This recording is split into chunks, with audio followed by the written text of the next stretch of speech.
आसंता 25 तारीख पर्यंत चलिबो कृषक पंजीकरण एवं सुधा 17 लाख चाषी पंजीकरण सारी बेले पंजीकरण संख्या 20 लाख टपी पारे बोली आशा आकलन करा सूचना देछंती खाद्य जगन खाउटी कल्याण मंत्री कृष्णचंद्र पात्र 2025-26 खरीफ ऋतु में चाषी पंजीकरण प्रक्रिया को आहरी सरलीकरण करिसेंती सरकार। पूर्व वंशावली प्रमाणपत्र पर चाष जमीर उत्तराधिकारी सम्मति पत्र आवश्यक पड़ूला, जोपाई चाषी आरआई ऑफिस को दौड़ा बाध्य होता।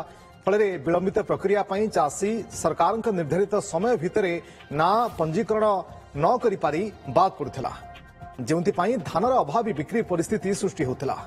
एबे किंतु जोगाण विभाग यह निजस्व घोषणा नामपत्र जारी करिछि, जहाकु पूरण करी चाषी सीधासलख पंजीकरण करि परिबे। या सहित सरकार चाषी स्वार्थ को दृष्टि रखी पंजीकरण अवधि समय सीमा को अगस्ट 20 रु अगस्ट 25 तारीख पर्यंत बढ़ाइछंती।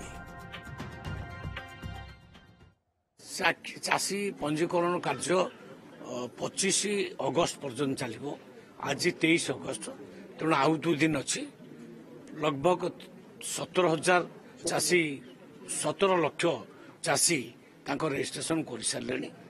आगु को निश्चित भाव में बढ़ी बढ़ी 20 लाख पर्यंत पड़ेबो ये माने भावना मो अच्छी।